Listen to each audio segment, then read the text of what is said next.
Hello everyone and welcome back to the channel. I am Abe with MysticGenMara.com, a small town mystic from the middle of Idaho. And tonight I want to introduce you to this is kind of a book review, but also a review of a form of divination. So the book is called I-Ching, the Book of Change. There's lots of different versions of this. This particular version is the one that I like the most. I have one other version. It's all right. But this is the one that I found for me is the easiest to understand. The I-Ching is, as it says, a book of change. It is a set of 64, I believe it is, hexagrams, for example, that you can use a divination, two different styles of divination to achieve hexagrams and then find out broad-ranging information. The trick with the I-Ching is this is not something to be done frivolously or just on a whim. They generally are setting things up for very long-term readings and meanings. That being said, you can do them in the book. It actually references these should not be done more than once a month. Like, that's the maximum, just because of the type of information that you're dealing with, because you're looking at 6 layers of reality for a person, not just a flipping of a couple of cards. Like in tarot, you can do that frequently, but these are looking at universal patterns, so it's a little bit broader ranging, so you don't want to poke at it too much, because you can actually confuse the messages from when I was reading through this book years ago, and I keep coming back to it. But the back of it talks about how this is one of the oldest books on divination in the world. They're guessing, they're not sure, because we still don't know what some of the Sumerians have written down. It provides a system of knowledge that makes it possible to analyze the pattern of change in life governed by immutable laws. Whether we use I-Ching for divination or to study principles involved within, if we allow ourselves to be governed by its teachings, we shall enrich the content of our lives, free ourselves from anxiety, and become harmless or even intelligently helpful to others and a pleasant companion to ourselves. That's a very bold claim by the book. And this particular translation has been translated for divination specifically. That's why the author goes, or the translator, I should say, goes through the different types of divination you can use. It talks kind of how the book came into being in this particular translation, which I do appreciate. There's the introduction. Basically, the author is just saying how he came across this type of divination to start with. And then it goes directly into approach to the Book of Change. So the first chapter is actually telling you the best way to come to this type of work. And as I said, it's not the same as going to tarot or pendulums or the runes or something like that. This one, you tend to want to be in a much more I don't want to use the word sober, but a more calm state, a more fully in the present moment when you come to do a reading, whether you're doing it for yourself or you're doing it for another person like a client. And I will say this up front, just from working with this particular type of divination, you don't want to just jump into this willy-nilly. You want to be practicing it. If you're practicing readings, you want to be practicing frequently, daily, every other day, for a significant period of time before you even attempt to do a reading for another person. Because as with tarot, you don't just want to jump into it. You want to actually have some knowledge. You want to have some basics for it. For me, when I read tarot, I read intuitively, but I have a background in researching, studying, and understanding it. So the stuff that comes through for me, there is references to the cards, but that's not always the full message. I don't just read a literal interpretation. With these, their interpretation is generally pretty literal. They spell out how to read the hexagrams pretty clearly through here. The Book of Change is kind of his working title for it, but it's known as the I-Ching. And there are the I-Ching, which is attributed to Lao Tzu. That's not this book. The I-Ching is a way to access the Tao and to work through that process, and I'll discuss that in a later video. But with this particular one, it's talking about how the changes around you affect you, how you move through this process.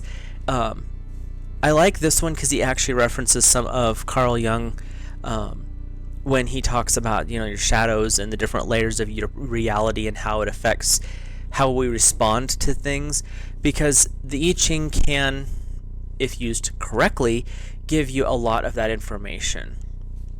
So, like I said, it's the first little section of this is not that long. It's like 45-50 pages that just kind of tells you how to approach the book, kind of the history, where, different, this particular person that translated this was really a follower of C.G. Jung, not Sigmund Freud. But Freud and divination and your underlying self is a little bit iffy at best. So I like the way he works with Carl Jung's work more so, just because it gives you a little bit more broader range, because Carl Jung was very much about the symbols. He wanted you to understand your subconscious mind, how your subconscious mind, your lower self, works with your waking mind with your higher self, and there's this layer of energy that works. And that's how Carl, from my understanding, it was work. That's how it comes across to me. And so he uses a lot of that type of referencing in this first little bit. This is not a book on psychology, but understanding some base level, and I mean base as in like 015 type level of human psychology, does help with this particular one. Again, you don't have to have a degree in any of this. I don't. I just study people and like to read.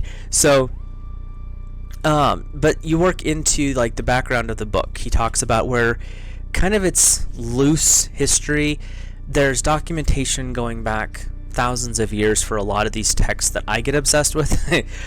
But it doesn't mean that it's 100%, because they're referenced through time back, but actual copies of them are rare, mainly because the cost of copying these books back in the day was exorbitant. But he talks about how different martial arts styles can work within the boundaries or help support each other, and that's one of the reasons that I have kind of wanted to learn more about Tai Chi, Qigong, the different Eastern meditations that are a little bit more martial art meditations, because things that are in this book apply both, and it gives you a different way to look at life. We'll just go there. And he doesn't go deeply into this. This is kind of a quick overview, and the reason that he does a quick overview, so that you have a little bit of history before you start using this. If you want to go deeper, he has a pretty decent, where is it at? He has a little bit of an appendix in the back that he talks a little bit about other books and references somewhere back here. Well, that's the tables. Where's it? Anyway, he footnotes as he goes, so some of this stuff, like, they'll have a section like this where it's much smaller writing, and he'll reference other interpretations, some of the history. He'll talk about other books in there, so you can really take this as far as you want. But just as kind of a good introduction, that's the reason I chose this particular book when I was first starting to research it. Within the concept of the I-Ching and the hexagrams, there are 64 base hexagrams, which the forecasts are based, each composed of 2 trigrams, so 2 sets of 3 lines, making a total of 6 lines, hexagram. Each line is broken and therefore yielding or unbroken and firm. The broken ones are called yin lines. The unbroken are referred to yang lines. So,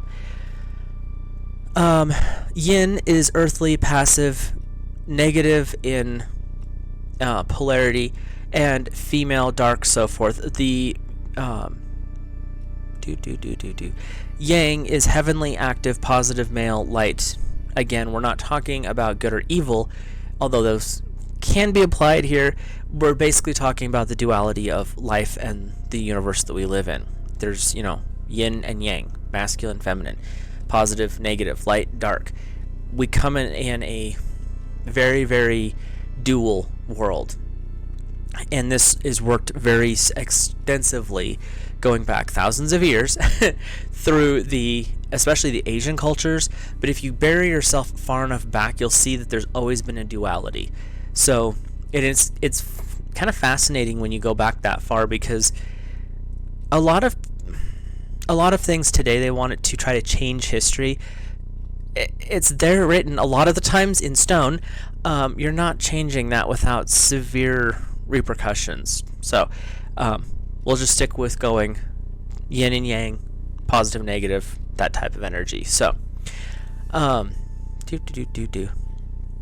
some of the lines that you'll find are movable, some are fixed. Again, yin yang, it's that balancing of energies.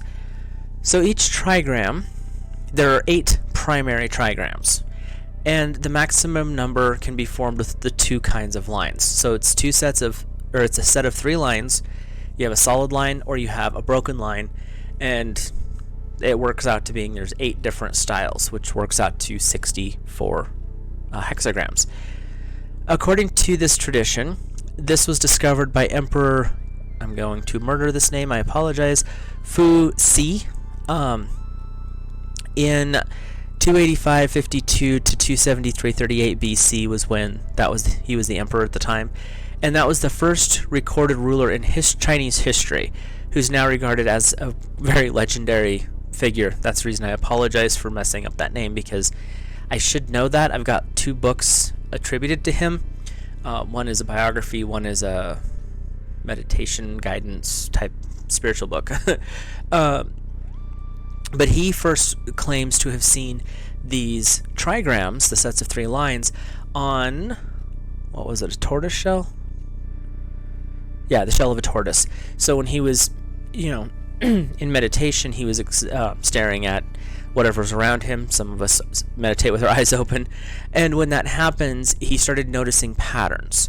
Patterns are important, especially in divination. And he started to put this stuff together, and he started to understand a little bit more. Fleshing out the trigrams, I don't think happened in one lifetime. I think this took several. And you end up having these very, very distinctive sets of lines. Just to look at them, I mean, we'll flash this little page up here. When you just look at them, there we go, it doesn't mean much. It's lines. But when you break it down into the relationship of the lines, the different sets of trigrams, so the 2 sets of 3, it does change the importance of them. Each line in its specific pattern has a different meaning. Think astrology. Every little symbol on those round charts has a very distinctive meaning, and where the location of that item is the interaction of the others. It's like that with this, which is funny when you think about it, because I struggle with astrology, but I understand this. Who knows?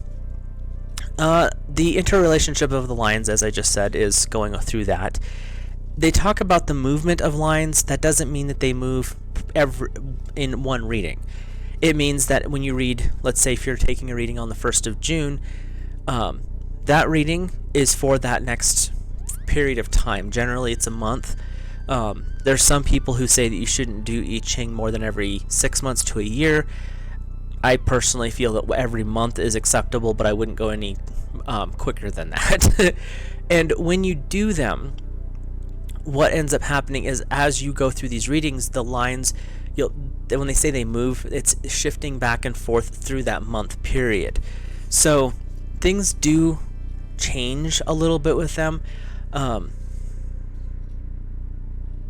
Then we get into how to interpret before we start getting into the divination part. Each hexagram is given a section like these where you go through each of the lines individually. then you can interpret overall what that means. Generally, you'll start off with just a general text. What does this symbol imply overall? Which is how I do some of my personal readings when I work with people, is we look at the whole picture, and then what is the main theme underlying or overlaying all of this is like a card I pull at the end, just to kind of tie everything together. They do it at the first. So you kind of get the overall picture right off the bat. Then you get the commentary, because it's written in I just lost the word. It's written in divination talk, so we're talking in symbols and influences and references, but then it goes through and explains, this book does, what that text means historically within the I-Ching's mythos. They talk about what the symbol means, where the lines kind of line up and what that implies. Then they actually break it down in this text for each line, and you'll build the hexagram from the bottom to the top. So you'll start with line 1, 2, 3, 4, 5, 6, and each line has a specific number. It's either a 6 line or a 9 line, which, now that I said out loud, is kind of funny. Sorry. Anyway, the best way of doing this, and I'll link this in the description below, is with they call them sticks or U-reeds, but you're supposed to keep them wrapped in silk cloth, and you should in most cases. I don't.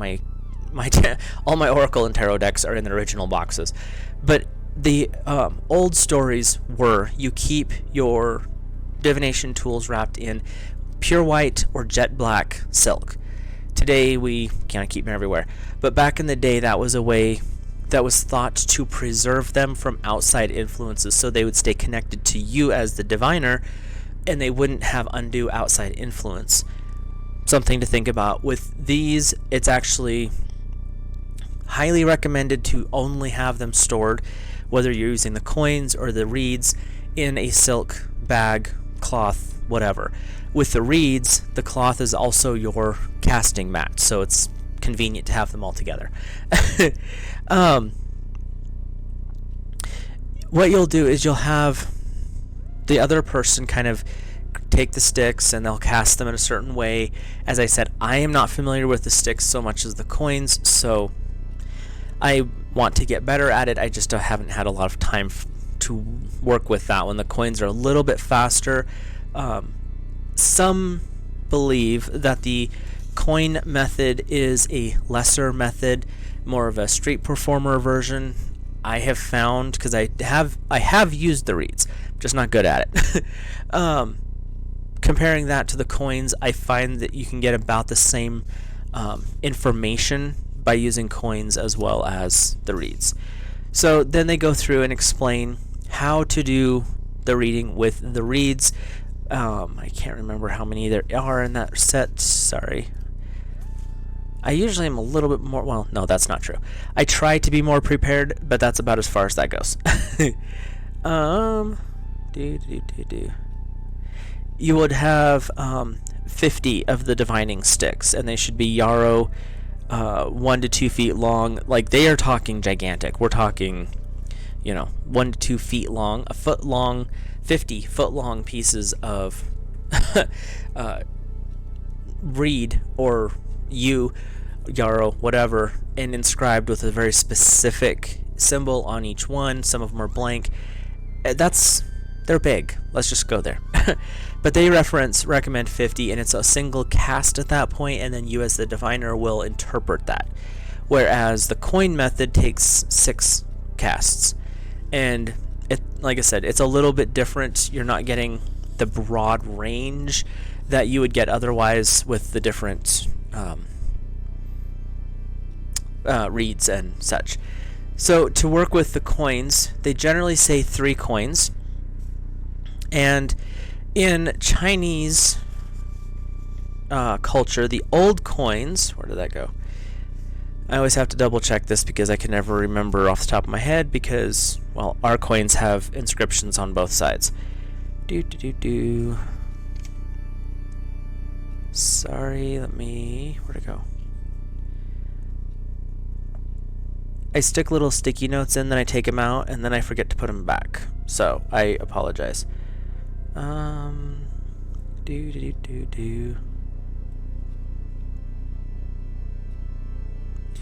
So, they say if you can find them, okay, and I'll agree with this, I have yet to find them, so I don't have them, is to find the old ancient Chinese coin style where they have the little square hole in the middle. One side is inscribed, and that is the side that tells you what the denomination of the coin is.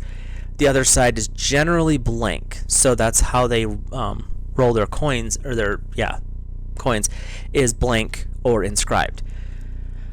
Let me see here. So the side that indicates the value is the inscribed side. So as I use pennies, my recommendation, if you're using the coin of your country, you want to get 3 coins, whatever that is for us, pennies, nickels, dimes, quarters, 50-cent pieces, but you want them all the same year. Personal preference. He doesn't say anything about it. I just have found that it works best. I've done it with both, same year, different year. I find better luck with the same year. For my personal, the ones I'm going to be showing today are ones I use for public reading, for reading for other people. For me personally, when I do feel the lead to do an I-Ching reading for myself, I actually have a set of coins that have my birth year on them.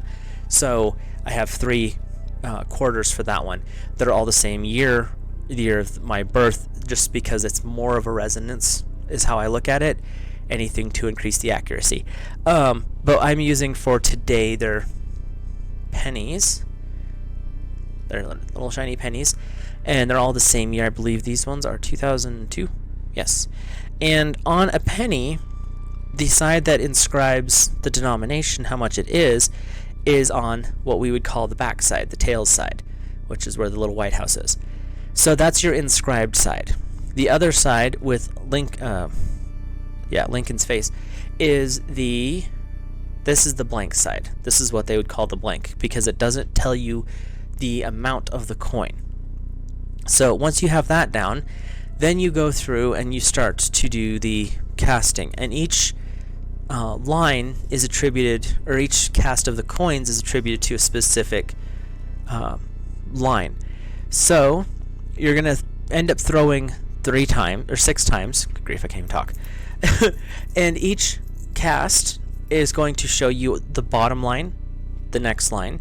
So your very first throw is going to be the bottom line of your hexagram. So when you cast them, let me do that better because I was not shuffling properly. So, you put them in a cup, you can shake them in your hands, preferably your hands, and then cast them down, and it's whatever they are showing up is the line that you're working with. So these ones came up with 3 blanks, and then he has a little chart in here that you can cheat on so you can find out what you're working with. And 3 blanks is classified as an old yang line, and the way they have it described, I had to adjust for knowledge for me. So that is a broken line, which is line dash line, like this. And I'll go through the whole process with you for one of these. And if this is something you guys are kind of interested in, let me know, and I will start doing this at the beginning of the monthly readings for each of the elements. So then the second cast is 2 inscribed, 1 blank, which is a young yin line, and that one is again line, blank, line. And so you work from the bottom up the chain. And like I said, you want to make sure that you're shaking these in your own hands. If you're reading for somebody else, you actually can have them do the shaking. But they have to, you want to shake them good so that they rattle around and don't just end up being the same flat surface each time. And it's interesting because once you start getting,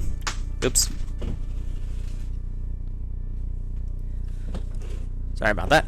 Once you start getting a little bit more attuned or used to this, you'll start to see the patterns as they are coming forward, which is interesting because it's not a familiar way of reading, is what I have found. So it being unique does, you would think that it would take a little bit longer to acclimate, and it will. But if you're used to working with runes or symbols and signs, you'll actually start to see pretty quick the pattern forming without too much stress, which, like I said, it's just interesting because you'll see if there's certain of the hexagrams, if you start working with this, some of them will automatically make you think cup, like something's being filled up. Other ones will make you think cave, and then you'll read the actual hexagram's description, and that's like right there with it. So it does actually have a fairly it does start to trigger your intuition. It's not fairly intuitive to start with, but it will trigger your intuition. So after 6 casts, this is what our hexagram looks like. So you've got all the broken lines, solid, broken, 2 more solids. Then, and this is the part that takes your time when you're first getting used to this book, you hop into the next section, which is how to interpret. He goes through some examples, kind of like what I'm doing here, and then he goes through the different ways to interpret, notes on the significance of certain frequently used phrases in the text's commentaries, kind of gives you a background as to why they're saying what they're saying, what that actually means, their culture versus ours. But in this book, he actually adds that commentary into each one. So when you're reading it, it may sound really obtuse, really weird, but then he translates and says this is actually what was being said, because he actually worked with these with some of the diviners in Asia when he was working on this. Sorry. So now we have to go through and find the correct hexagram. Nope, not that one. And this is where, like I said, it can take a little bit of time, so I'll just chatter away as we go. But this is a rather fun and can be entertaining new way of working with divination. And I will put all the links in the description so you can check out. If it's something that you're interested in, you can find the same books and go through it that way. Nope, close. Sorry, I'll stop making noise. There's only 64, but there's times when you're looking for one. 64 is, 60 too many.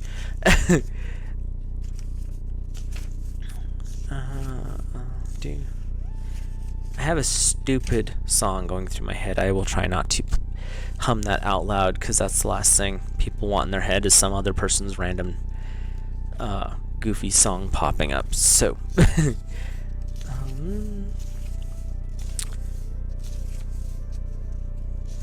well, we're up to hexagram 44. We're almost through the whole list.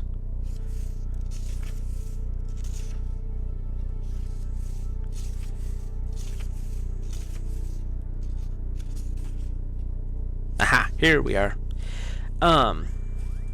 We have, set that aside, hexagram. I've got too many things in this book from previous readings that I've done for myself. The hexagram that we cast today is,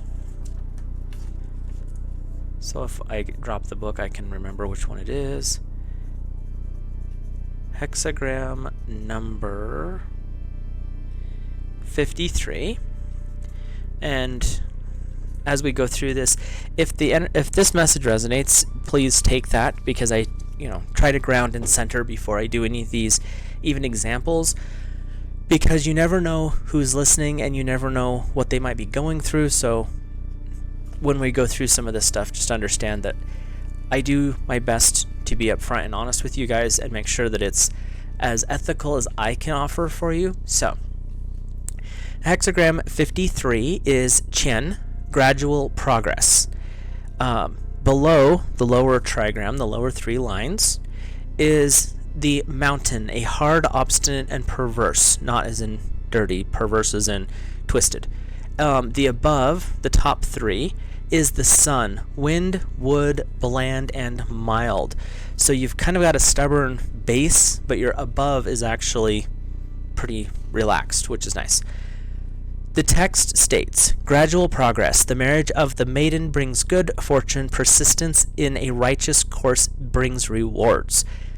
Again, that is divination speak. He comments and he explains what this means. This hexagram signifies a gradual advance and good fortune for maidens who want to marry now.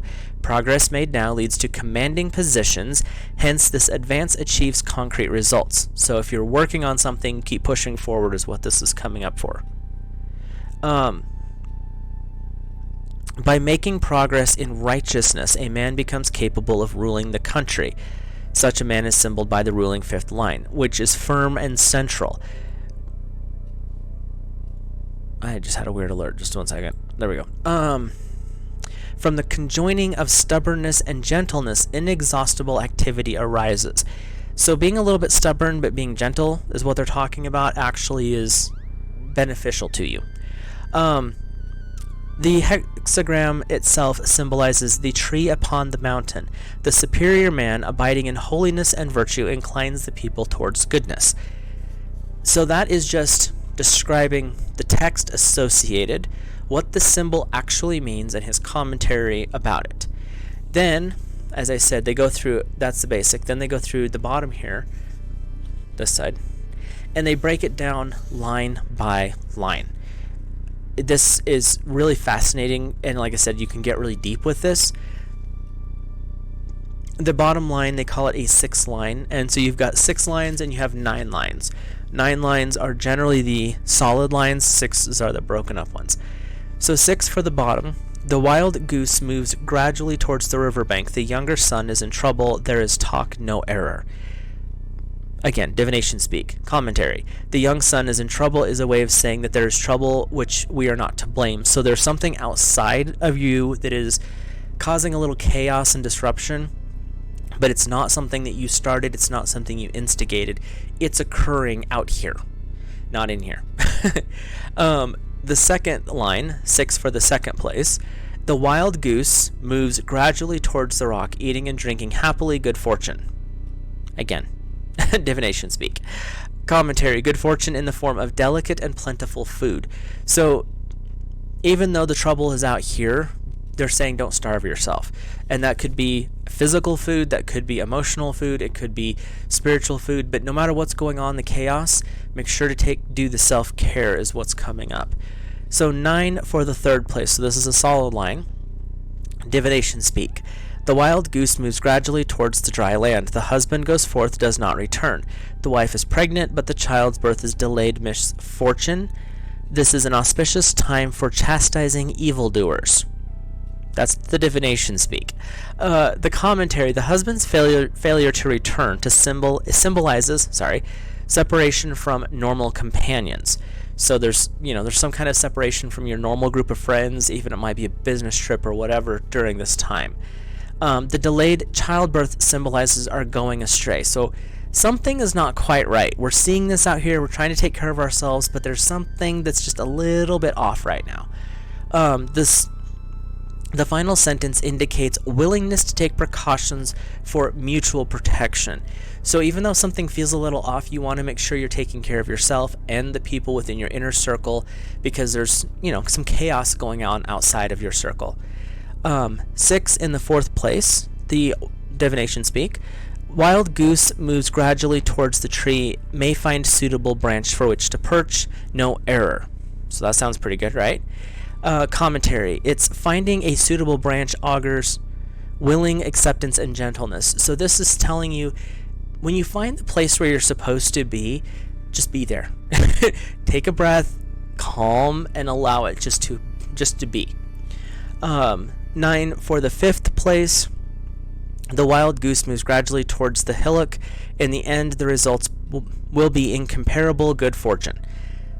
his commentary is good fortune in the form of complete fulfillment of desire. So you're kind of having to deal with some chaos, taking care of yourself, making sure you're keeping your boundaries up where you're supposed to, but you're also maybe alone during this time, separated from the majority of your group.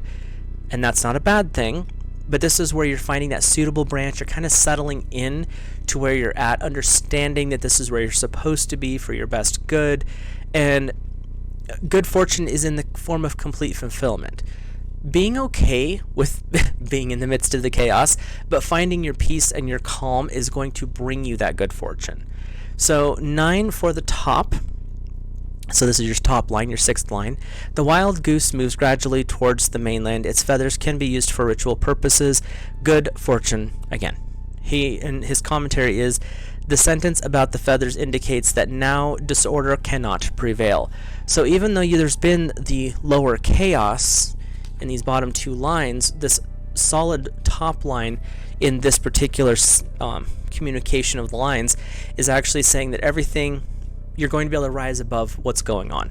So even though there's some chaos that's over there, you might be feeling a little bit alone. You're not. You're where you're supposed to be, working with the acceptance of living in the now moment and allowing yourself to feel that comfort, to feel that safety, be grateful for it, and then understand that where you're at now is going to grant you that next step, grant you that next future.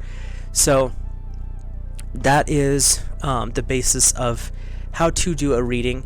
Like I said, once you start to understand the wording a little bit more, you'll start to understand that some of these things are surprisingly accurate, like to the point where you scratch your head going, that's creepy, I shouldn't have been able to, like, I threw some coins and all of a sudden I have an answer. And the tarot will do that too, but you wouldn't expect, like tarot, there's imagery, there's art, same with oracle cards, but lines.